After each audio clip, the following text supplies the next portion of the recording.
Buenos días, mis amados hermanos. Vamos a continuar con nuestro estudio de los atributos de la iglesia, las marcas de la iglesia. Y hoy vamos a revisar lo que se refiere al gobierno de la iglesia. Bueno, ya tuvimos la oportunidad de revisar las dos primeras marcas de la iglesia, que son la predicación de la palabra y la administración de los sacramentos, que en conjunto, como todos recordamos, se conocen también como los medios de gracia que el Señor ha dispuesto para que podamos crecer en nuestro discipulado. Somos discípulos de Cristo y sobre todo que tengamos presente que hay una forma bíblica de hacer ambas cosas. El día de hoy vamos a revisar otra de las características de las marcas de la iglesia, que es la disciplina de la iglesia, que tiene que ver con la identidad misma de la iglesia. Y cuando pensamos en esta identidad de la iglesia, inmediatamente nos remitimos a la manera en la que es administrado el gobierno de la iglesia misma. Bueno, ¿y por qué es necesario un gobierno eclesiástico? Ya en la lectura, y en el libro del doctor Nahans, claramente se deja bien definido que la iglesia no solamente es una organización, sino que además es una institución. Pensamos en una organización por el hecho de que los miembros, todos unidos, formamos un cuerpo y a la vez pensamos en que estamos juntos desarrollando una serie de programas educativos, de instrucción, de discipulado, de convivencia juntos, de planes para el futuro, con el fin de compartir la palabra. Y recordamos entonces que la tarea principal es predicar la palabra, y la palabra se predica no solamente hacia adentro, es decir, a los miembros de la iglesia. Esto es lo que hacemos cada domingo en nuestras reuniones dominicales, en nuestros cultos, las clases de escuela dominical y también los miércoles en las reuniones de oración, cuando se reúne el consistorio a estudiar la palabra y a orar por las diferentes necesidades que hay. Entonces la tarea principal es predicar la palabra hacia adentro, pero también hacia afuera, es decir, cada uno de nosotros es un testigo de Cristo. Y como parte de la iglesia cumplimos con esta tarea de predicar la palabra. Es el ejercicio fundamental y esto requiere organización, estructura, funcionalidad, planificación, correcciones, proyectos y toda una serie de procesos bien pensados, planeados, calendarizados, para que la predicación de la palabra sea efectiva y que sea además eficaz. Hay dos antecedentes clave, por lo menos, uno en el Antiguo Testamento, otro en el Nuevo Testamento, que nos hacen entender un poco mejor esta necesidad de la organización. Allá en Éxodo 18, del 13 al 27, por ejemplo, se narra la experiencia de Moisés y el pueblo en el desierto.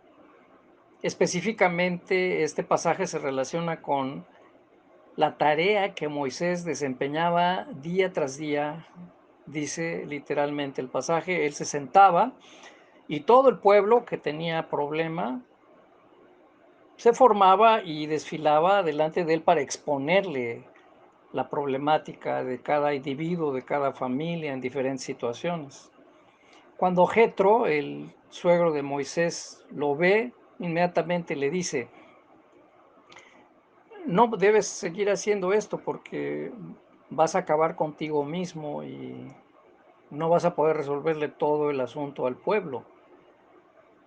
Yo te sugiero que organices, escoge diferentes personas, varones, que se hagan cargo de grupos de 1000, otros de grupos de 100, otros de grupos de 50 y otros de grupos de 10, porque de otra manera no vas a terminar nunca con el trabajo. Y así fue como lo hizo Moisés, o sea, se reestructuró y se reorganizó la tarea.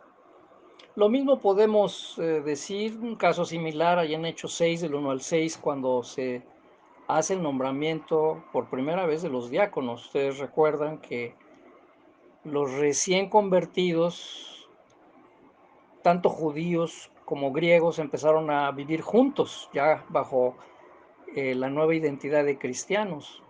Y entonces hubo una queja de parte de los familiares de las viudas griegas por el hecho de que no se daba una repartición del alimento de manera equitativa.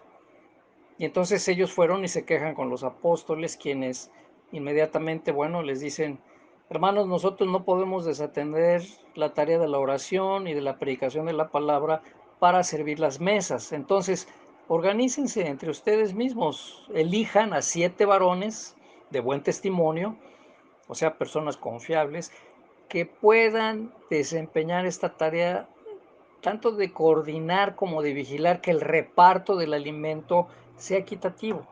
Y así fue como surgieron los primeros diáconos. Esto nos da claramente uno de los primeros antecedentes de cómo la iglesia se organiza, ¿no? Y va instituyendo toda una personalidad, una forma de ser. Bueno, tenemos también evidencias bíblicas en diferentes pasajes relacionados con este asunto. Por ejemplo, en Primera de Pedro 5:5, inmediatamente identificamos cómo la palabra se refiere a los jóvenes y les recomienda sujetarse a los ancianos, pero no solo está aquí haciéndose énfasis en esta diferencia de edad y de experiencia, sino que después San Pedro dice: todos sumisos unos a otros, revestidos de humildad. Y evoca una palabra que es escrita ya en el libro de los Proverbios: Dios resiste a los soberbios y da gracia a los humildes. O sea, no solamente nos dice el por qué y el cómo, sino que nos da la base, el antecedente de por qué los jóvenes deben estar sujetos a los ancianos y por qué todos debemos, revestidos de humildad, ser sumisos unos con otros. El libro de los Hebreos, la carta a los Hebreos, menciona, haciendo énfasis en los pastores: acordaos, dice, de vuestros pastores que os hablaron la palabra de Dios, y considerad cuál haya sido el resultado de su conducta, e imitad su fe. Esto va más allá de la sugerencia simple, sino que es una razón para meditar de cómo el oficio pastoral en este caso está relacionado con la predicación de la palabra, lo que decíamos anteriormente, la palabra predicada al interior de la iglesia. Y luego invita al oyente a considerar cuál fue el resultado de la conducta de ese pastor que habló la palabra. Y entonces da una recomendación: imiten su fe. Bueno, tenemos también otros dos pasajes que podemos analizar cuando San Pablo está hablando con Tito en la carta que le escribe y le dice: mira, por esta causa te dejé en Creta para que corrigieses lo deficiente y establecieses ancianos en cada ciudad, así como yo te mandé.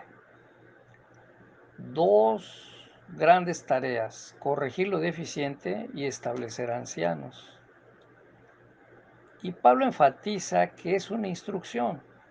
Ahora, Pablo está convencido no solamente de que los discípulos estamos hechos, dispuestos para corregir lo deficiente.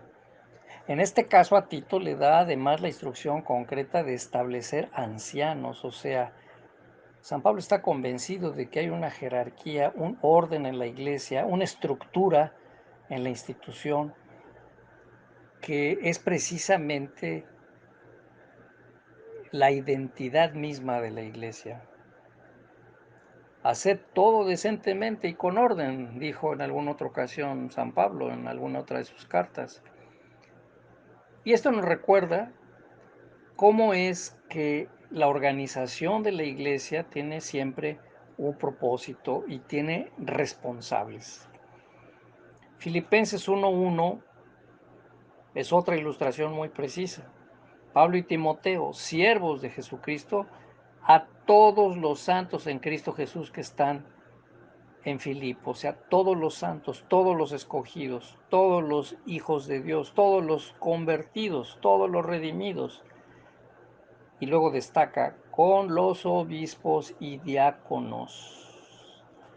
O sea que primero asume el saludo en general a todos y enfatiza con los obispos y diáconos, o sea, aquellos que están al frente, liderando como responsables de predicar la palabra tanto hacia adentro como hacia afuera. Bueno, ¿qué podemos concluir entonces?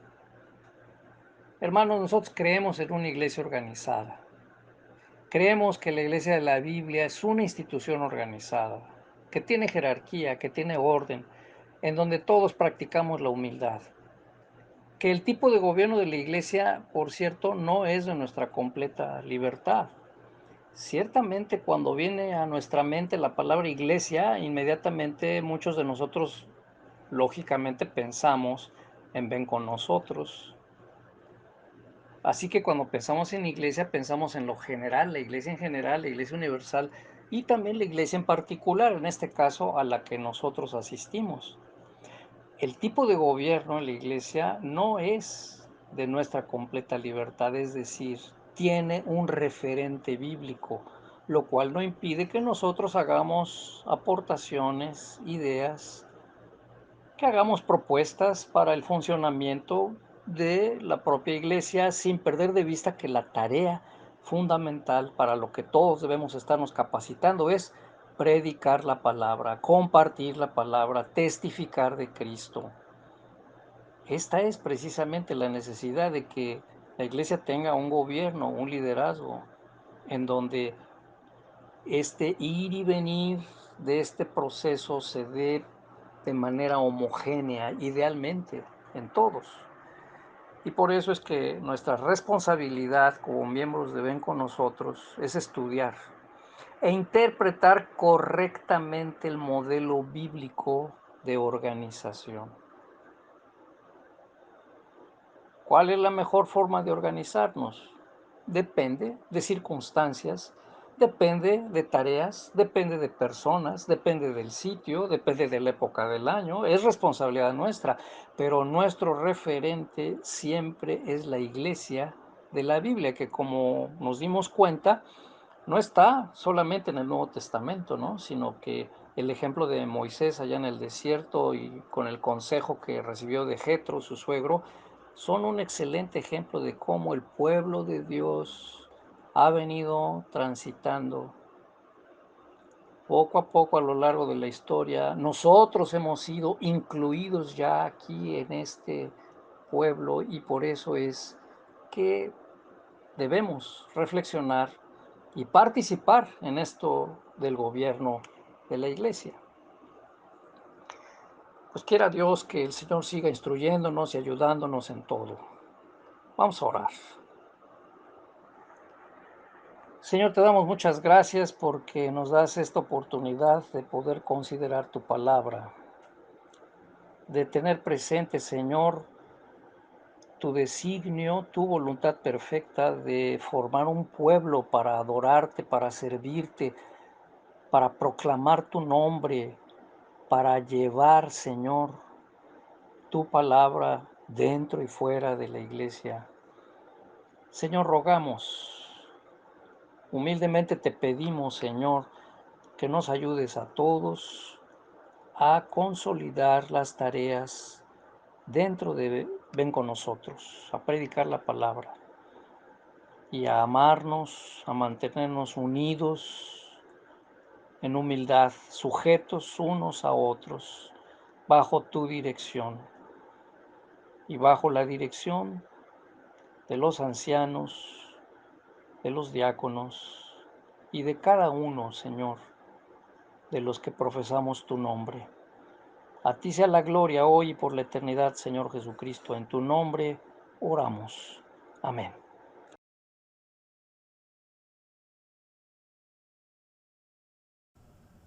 Hermanos, Dios les bendiga.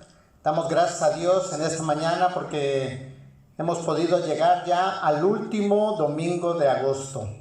Y sin duda alguna que ha sido de gran bendición, hermanos, para toda la iglesia este mes de agosto.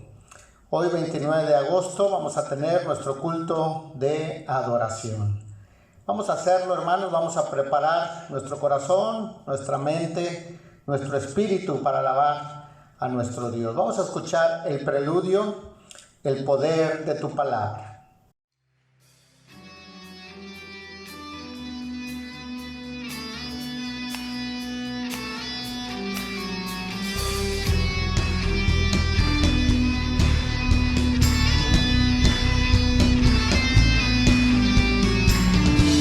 En el principio cielo y tierra, creaste con tu voz, con tu palabra engrandeces tu nombre, oh Señor. Tu palabra es vida y poder, en ella me deleitaré.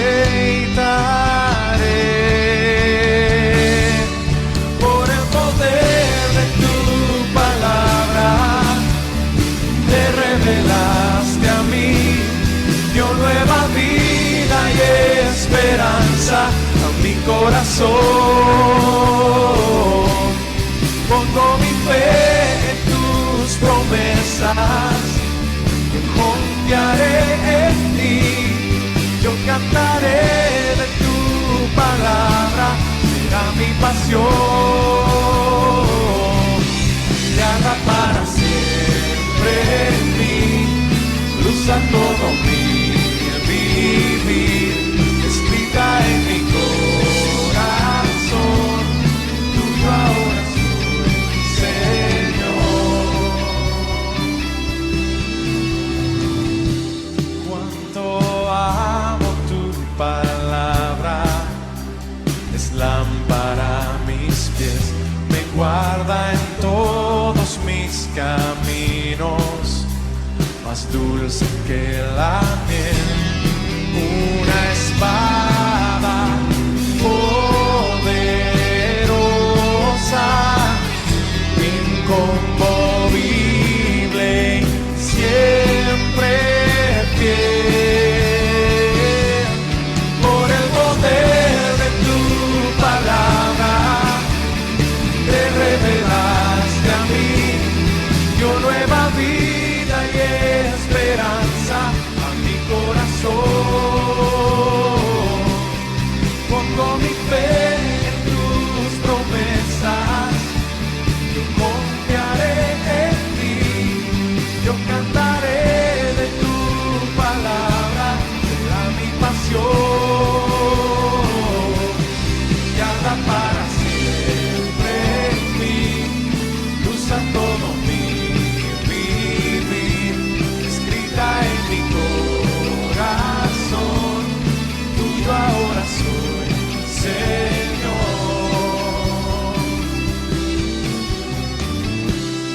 De tu palabra, la única verdad, es recta y perfecta y nunca pasará.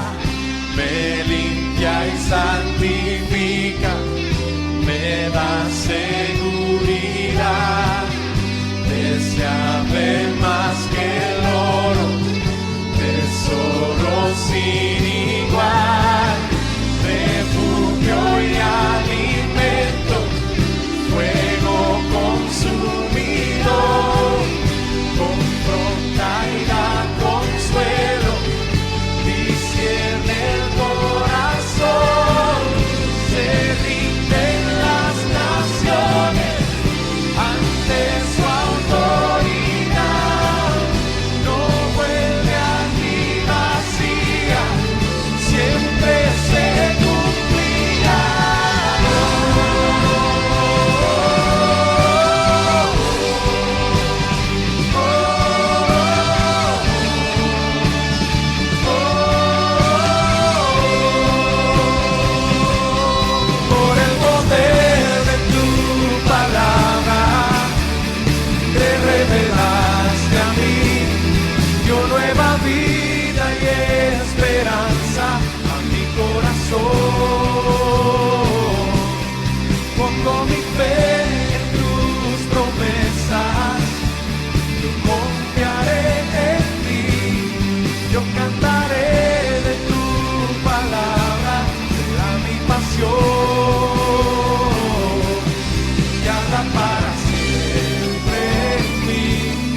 Oración de ofrecimiento a cargo de nuestro hermano anciano de iglesia, Alonso Echegoy.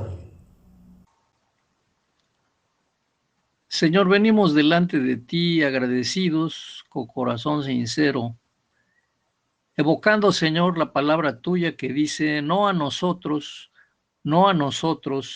sino a tu nombre da gloria.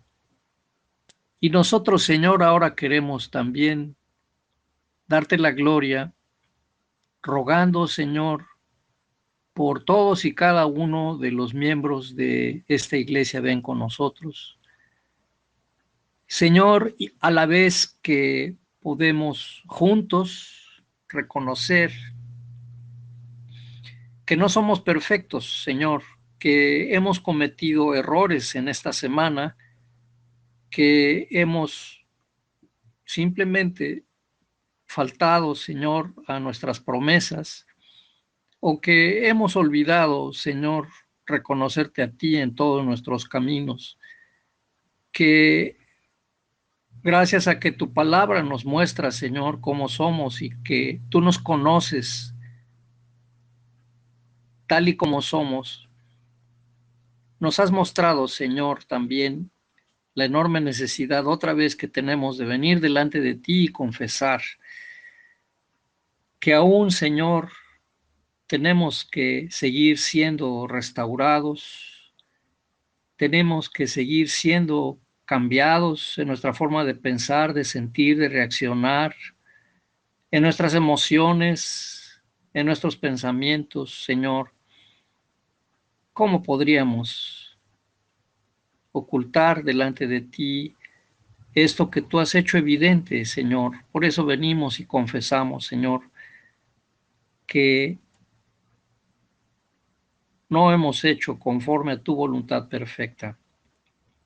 Pero también, Señor, al hacer esto, recordamos, vivimos, estamos convencidos que el medio que tú has provisto, Señor, para justificar nuestras vidas, nuestra existencia, en la muerte y resurrección de nuestro Señor Jesucristo, es lo que nos hace vivir confiadamente delante de ti y esperar de tu mano la provisión.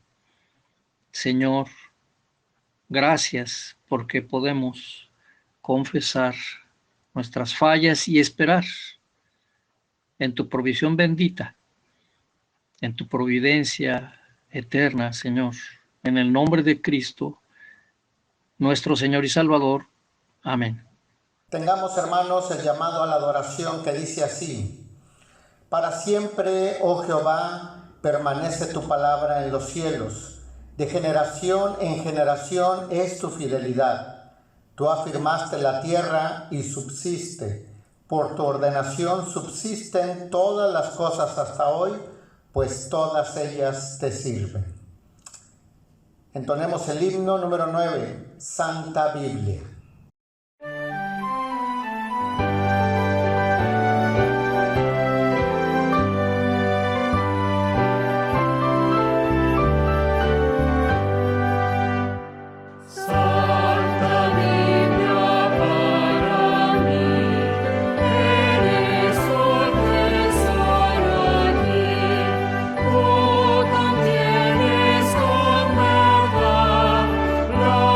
Divina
confesión, todos juntos. Por tanto, es necesario que con más diligencia atendamos a las cosas que hemos oído, no sea que nos deslicemos, porque si la palabra dicha por medio de los ángeles fue firme y toda transgresión y desobediencia recibió justa retribución, ¿cómo escaparemos nosotros si descuidamos una salvación tan grande, la cual, habiendo sido anunciada primeramente por el Señor, nos fue confirmada por los que oyeron? Oremos a nuestro Dios, hermanos. Padre Celestial, estamos delante de tu presencia, porque al reconocer tu majestad, al reconocer tu santidad, podemos ver nuestra condición y saber que somos pecadores, saber que necesitamos de ti, saber que tenemos que venir a esa sangre preciosa para que nos laves, para que nos limpies. Gracias, Señor, por este sacrificio que hiciste por cada uno de nosotros. Gracias porque tomaste ese dolor, esa cruz, ese sufrimiento que era para nosotros. Tú solo por amor lo tomaste por cada uno, Señor, de nosotros. Por eso es que te damos gracias. Te pedimos, Padre, que día a día nos permita, Señor, estar tomados de ti y que, Padre, podamos vencer cada dardo del enemigo. En ti somos más que vencedores. Padre, gracias por este tiempo, porque sin duda alguna que es un tiempo que nos das de paz, de tranquilidad, porque sabemos, Señor, que tú nos has limpiado y has perdonado nuestro pecado. A ti sea toda la gloria y toda la honra por el perdón que nos das. En el nombre de Cristo Jesús.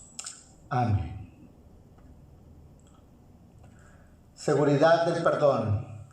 Así que, por cuanto los hijos participaron de carne y sangre, Él también participó de lo mismo, para destruir por medio de la muerte al que tenía el imperio de la muerte, esto es, al diablo, y librar a todos los que por el temor de la muerte estaban durante toda la vida sujetos a servidumbre. Amén. Gracias a Dios porque Él nos ha librado, hermanos, de estas ataduras de la muerte que teníamos. Ahora somos hijos de Dios. Entonemos el canto, digno es el Señor. Gracias por la cruz, oh Dios, el precio que pagaste por mí, llevando mi pecado allí, sublime amor, tu gracia me salvó. Gracias por tu amor, oh Dios.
levantas tu voz en una adoración a Él.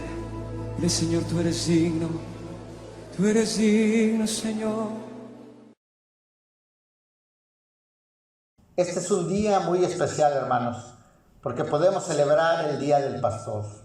Y en este tiempo de gratitud queremos darle gracias a Dios por la vida de nuestro pastor, el presbítero Óscar Javier Álvarez Meléndez. Pastor, la iglesia ven con nosotros, lo estima, lo quiere, lo ama. Y en esta mañana queremos decirle que estamos muy agradecidos por todas sus enseñanzas, por todos sus consejos, por toda la sabiduría que sin duda alguna que de Dios venía y que nos han ayudado en tiempos de necesidad, en tiempos de aflicción. También hemos podido compartir tiempos alegres, tiempos felices. Pastor, muchas gracias por todo este tiempo que usted ha brindado su vida al ministerio. Dios siga bendiciendo su vida, su salud, su cuerpo y reciba un abrazo muy fuerte por parte de toda la iglesia. Ven con nosotros. Vamos a orar en este momento por la vida de nuestro pastor.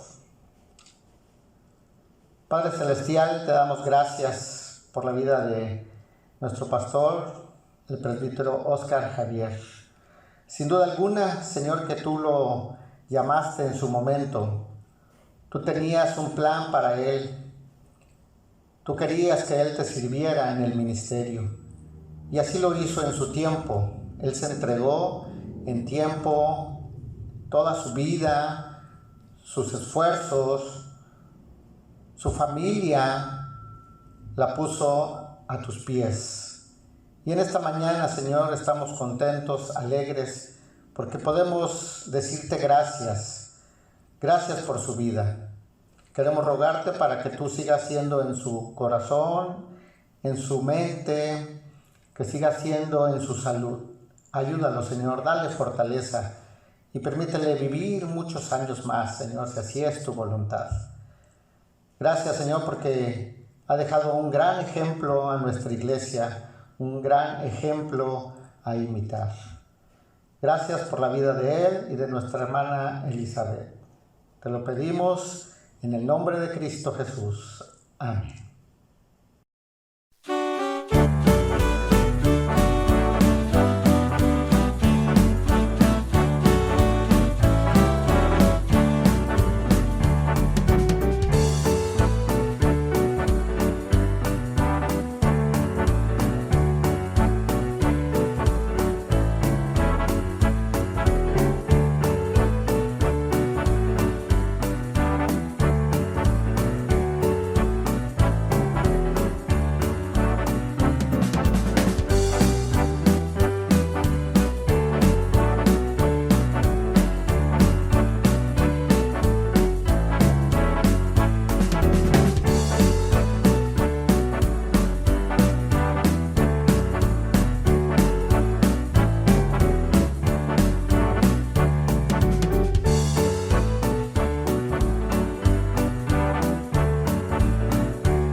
Levantemos, hermanos, las ofrendas y los diezmos mientras cantamos los panes y los peces.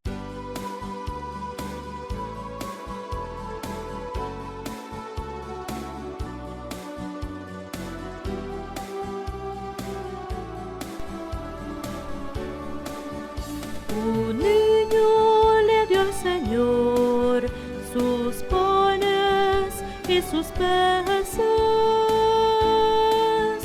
El Señor los multiplicó y a multitud alimentó. Trae tus panes y tus peces al Señor y Él multiplicará.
multiplicará.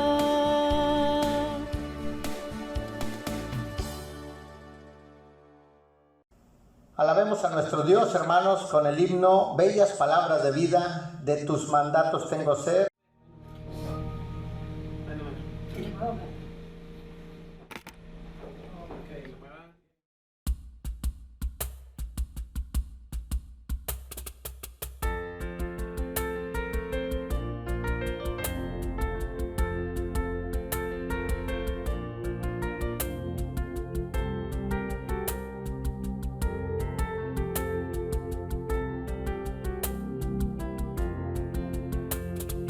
Oh, cantadmelas otra vez, bellas palabras de vida.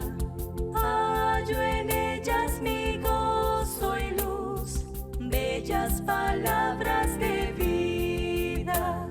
Sí, de luz y vida, son sostén y guía. Qué bellas son, bellas palabras de vida. Qué bellas son, bellas palabras de vida. Jesucristo a todos da bellas palabras de vida. Hoy escúchalas, pecador, bellas palabras de vida. Bondadoso te salva y al cielo te llama. Qué bellas son, bellas palabras de vida. Qué bellas son, bellas palabras de vida.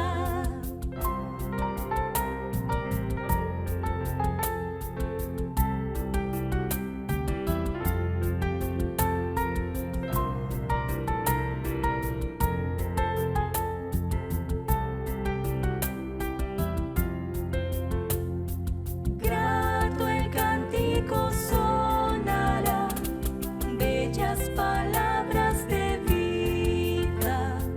Tus pecados perdonará, bellas palabras de vida. Sí, de luz y vida, son sostén y guía. Qué bellas son, bellas palabras de vida. Qué bellas son, bellas palabras de vida.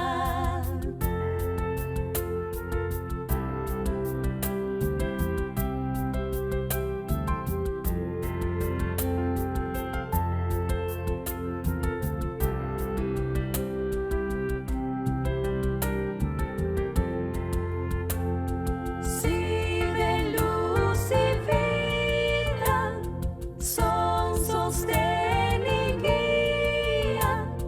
Qué bellas son, bellas palabras de vida. Qué bellas son, bellas palabras de vida.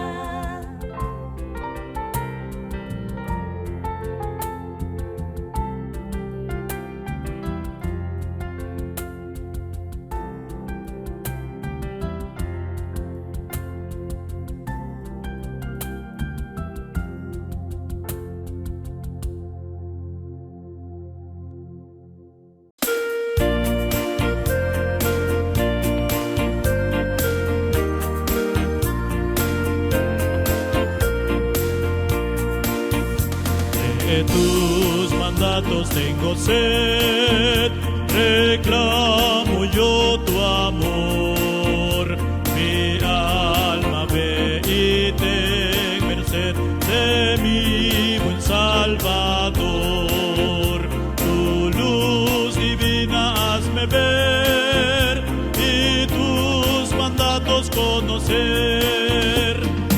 Tu ley es deliciosa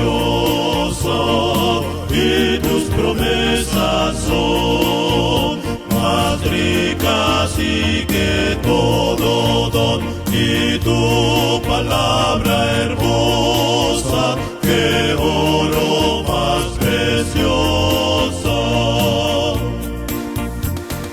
Anhela mi alma conocer ardiente tu verdad y tus palabras entender con celo y claridad.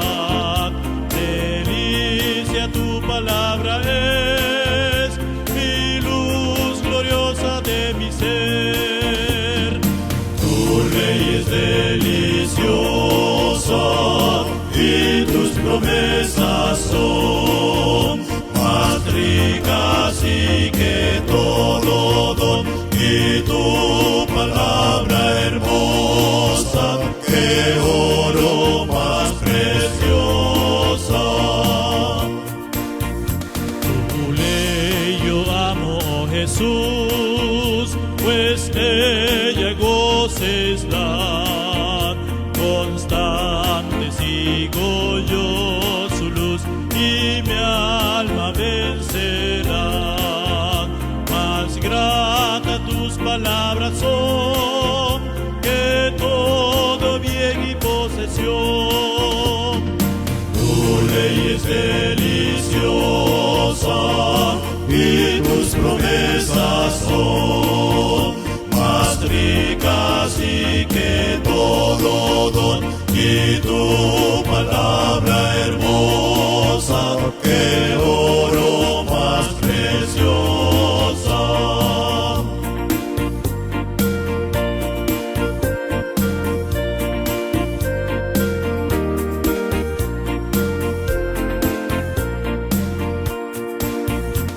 Tu siervo cual oveja es, sus sendas al errar. Espero yo que a mi alma des la senda del hogar. Tus estatutos hazme ver, te quiero yo obedecer. Tu ley es deliciosa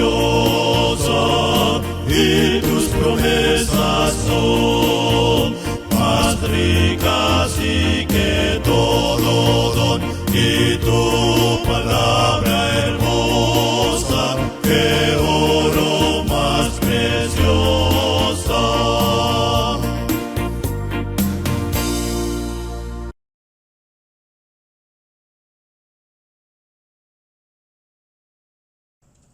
La lectura bíblica, hermanos, la vamos a encontrar en la segunda epístola a Timoteo, en el capítulo 3, y vamos a leer los versículos 16 y 17.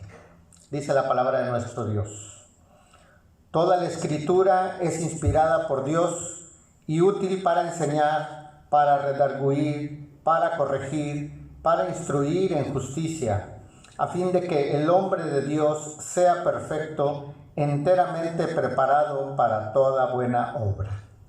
Amén. Escuchemos el mensaje que está a cargo de nuestro hermano anciano de iglesia, Pablo Gutiérrez Ojeda. Buenos días, hermanos. El día de hoy el mensaje va a ser sobre la Biblia y así se titula. Y el texto base es 2 de Timoteo, capítulo 3, versículos 16-17, que dice así: Toda la escritura es inspirada por Dios y útil para enseñar, para redarguir, para corregir, para instruir en justicia, a fin de que el hombre de Dios sea perfecto, enteramente preparado para toda buena obra. Oremos, hermanos. Nuestro buen Dios y Padre nuestro, dirige todo este mensaje. Te lo pido en el nombre de nuestro Señor Jesucristo. Amén. Hoy más que nunca me doy cuenta de la enorme responsabilidad que cargamos todos los que preparamos un mensaje, tanto por los hechos naturales que estamos pasando, como los procesos sociales, políticos y de salud que vivimos en estos tiempos difíciles. Estos días, la carga se vuelve pesada y la responsabilidad comienza a pesar. Pero entremos en materia del día de hoy, hermanos. Les anticipo que no es el clásico mensaje de la Biblia. La Sociedad Bíblica de México, Asociación Civil, instituyó desde hace varias décadas en nuestro país el mes de agosto como el mes de la Biblia y su último domingo como el Día de la Biblia, como el que celebramos hoy. Los evangélicos aprovechamos estas fechas para promover la lectura y difusión de la palabra de Dios. Y hago un paréntesis. Les recuerdo que hay que leer el libro que tenemos asignado para cada uno de nosotros. Y hacemos un esfuerzo para apoyar espiritual y económicamente a esa sociedad. Como datos históricos del nombre de la Biblia, podemos decir que el vocablo biblión, en el griego helenístico, significaba un libro. Originalmente era un diminutivo. Y Biblia, el número plural de biblión. Esto llegó a aplicarse a la colección de libros reconocidos como partes integrantes de las Sagradas Escrituras. Es importante recordar que la Biblia constituye una pluralidad de libros, formando así la biblioteca divina. Cuando hablamos de exégesis, la exacta interpretación de la Biblia, hemos de tener en cuenta tanto la unidad del libro en su totalidad como las características especiales de cada uno de sus componentes. Para el creyente fiel, la Biblia es la palabra de Dios escrita, la figura divina y humana del Verbo de Dios encarnado. La Biblia que manejamos en español es una traducción y tales versiones han dependido de la labor de especialistas trabajando sobre el original, que es el hebreo, con contados pasajes en arameo en el Antiguo Testamento y el griego helenístico en el Nuevo Testamento. La versión Reina Valera tuvo por base el Textus Receptus, que es una recopilación de los mejores textos que surgieron al copiarse a mano de los autógrafos de los autores inspirados. Hablemos un poco de los géneros y lenguajes. Todo el mundo puede ver que el libro de Salmos es poético, mientras que Reyes es histórico, Isaías profético y Romanos epistolar como ejemplos.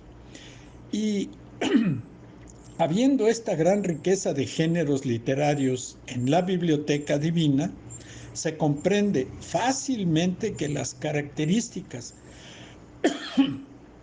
de cada género han de tomarse en cuenta cuando estudiamos distintos pasajes con el fin de llegar a una correcta interpretación del texto. Por ejemplo, el estilo poético admite toda una gama de expresiones figuradas que no son propias de un libro histórico. Dios no formuló un lenguaje especial de revelación, sino que obraba por su espíritu por medio de los instrumentos humanos que había escogido.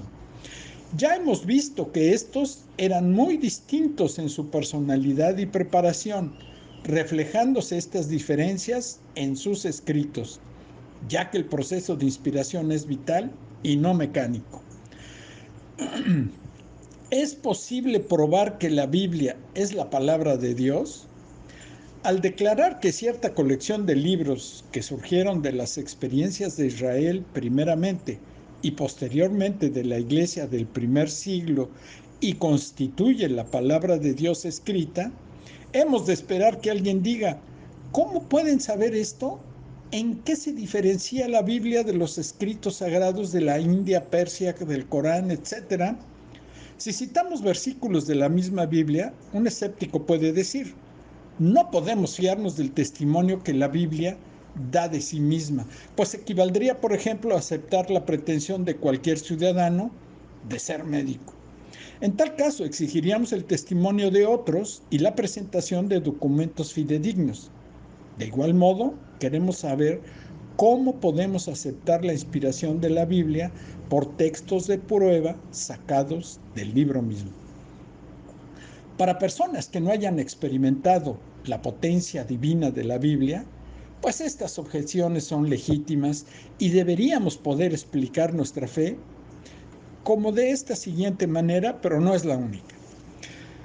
Por ejemplo, el testimonio interno de las Escrituras.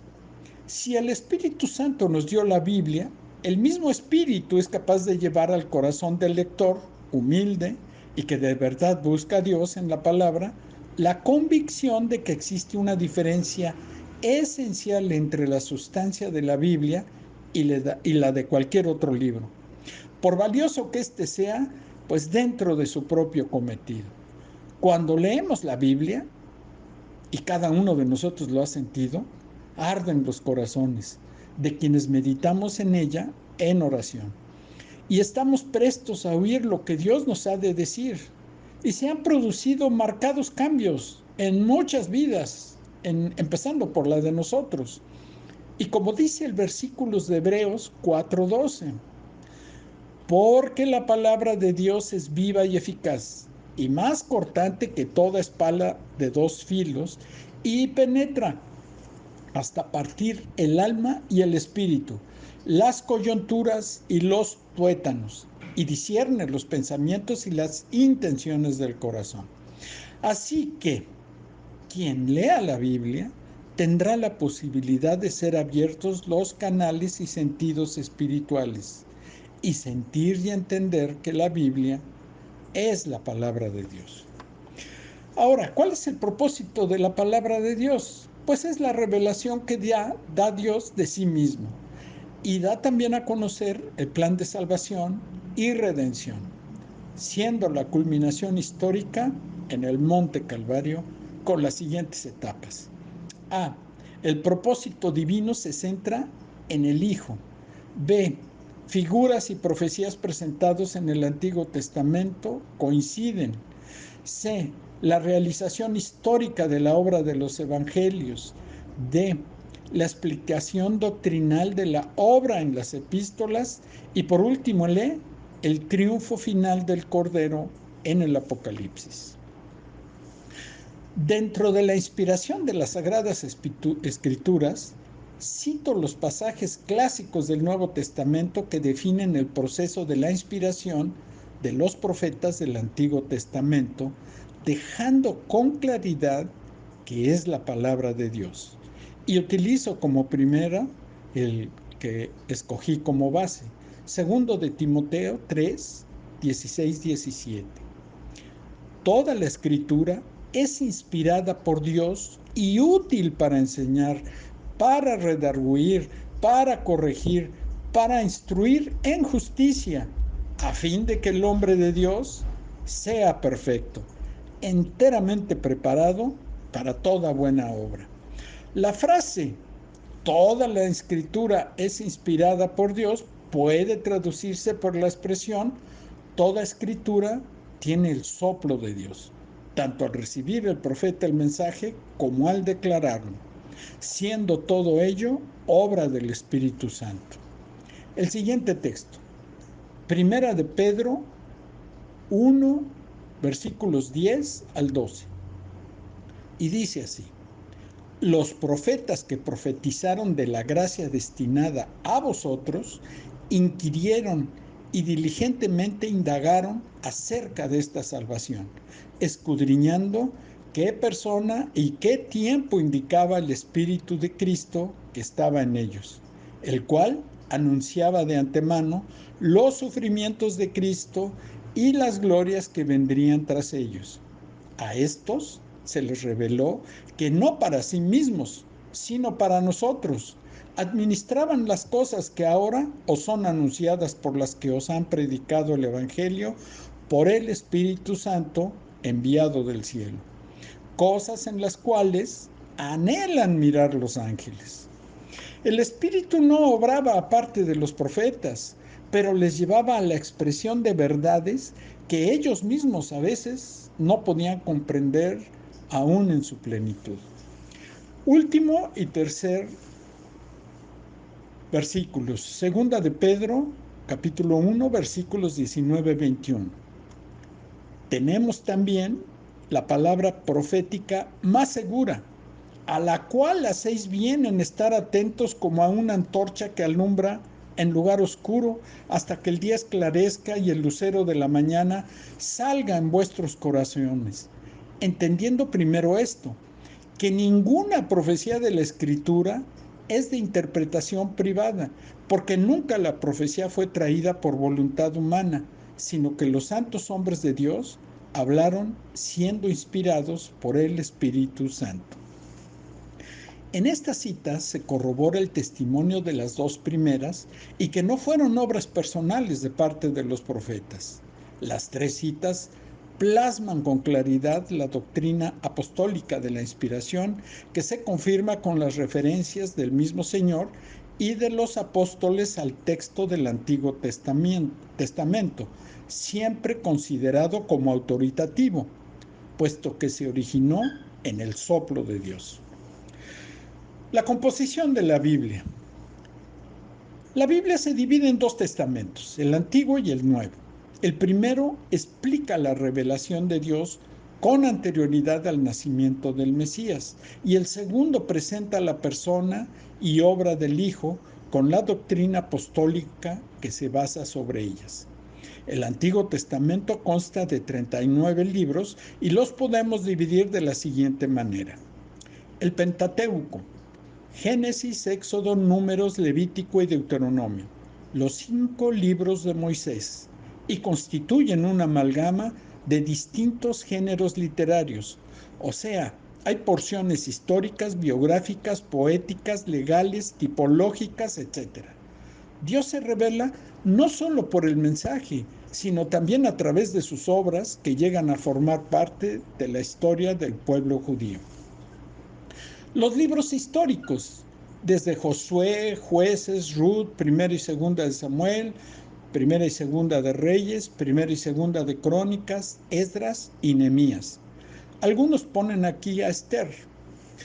Son libros de autores desconocidos, excepto la parte principal que tuviera Josué en el libro que lleva su nombre y la que podemos atribuir fácilmente a Samuel en los primeros capítulos de Primero de Samuel. La inspiración se ve en la selección del material histórico, de tal forma que Dios sigue revelándose, dando a conocer también el desarrollo del plan de la redención.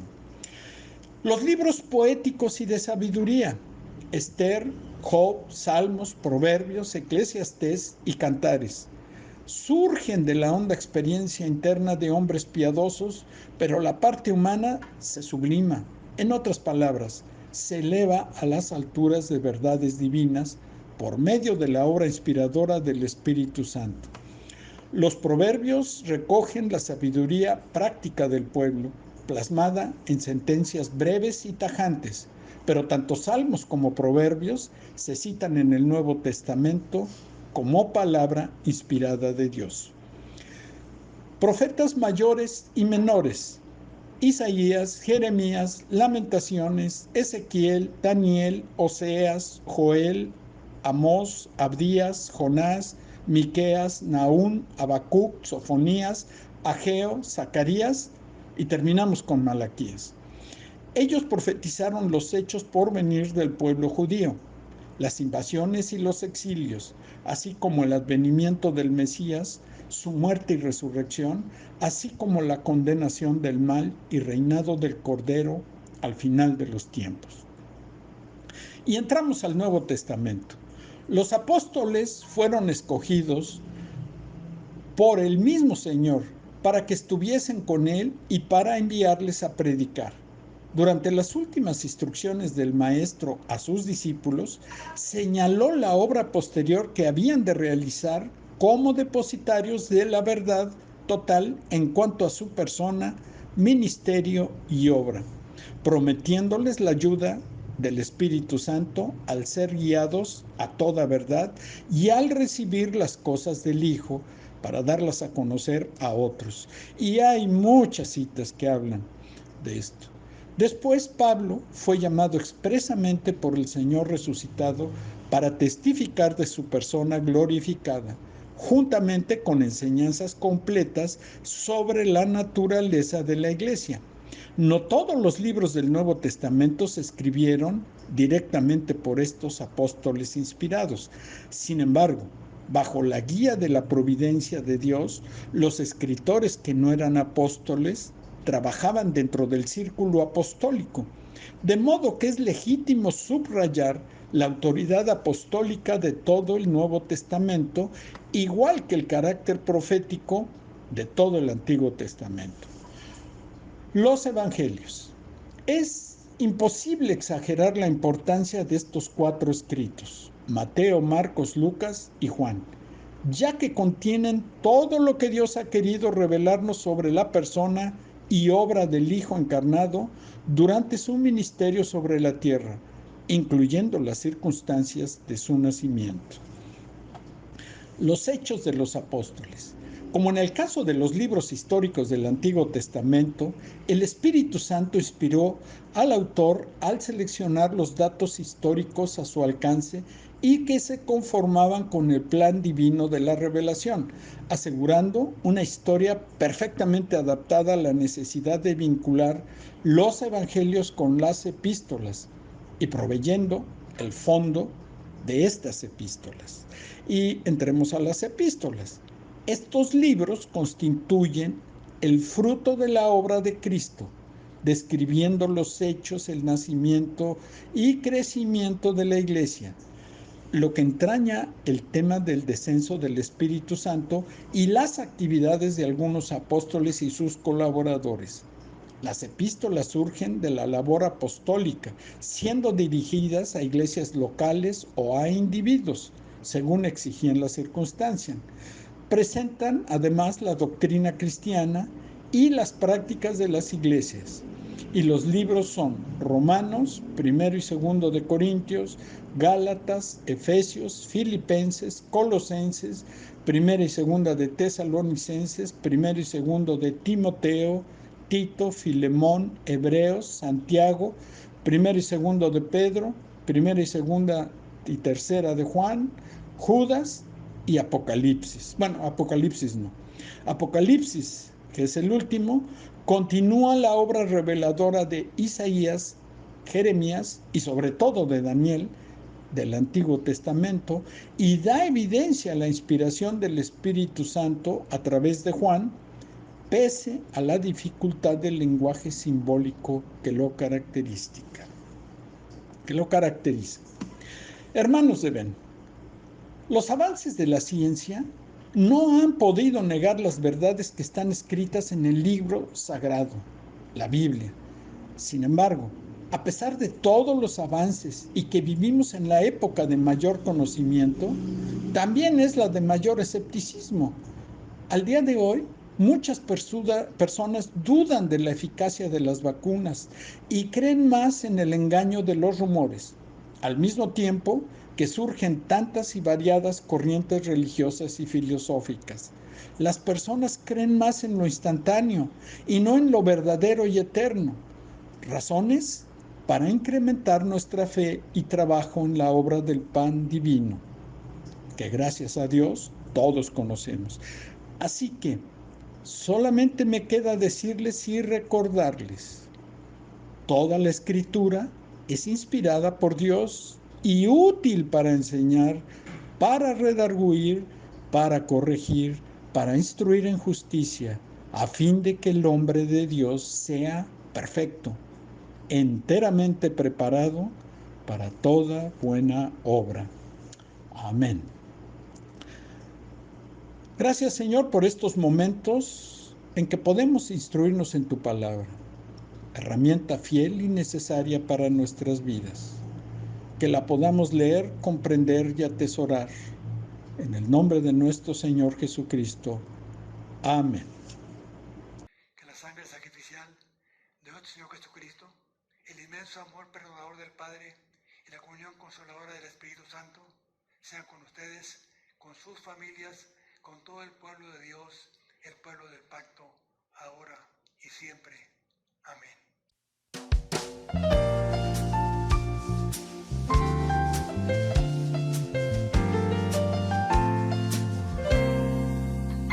Grato es contar la historia de celestial favor de Cristo y de su gloria, de Cristo y de su amor.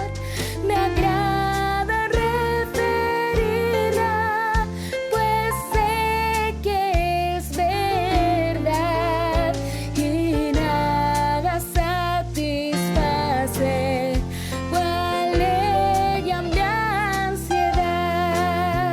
Cuán bella es esta historia, mi tema ya la gloria será ensalzar la historia de Cristo y de su amor.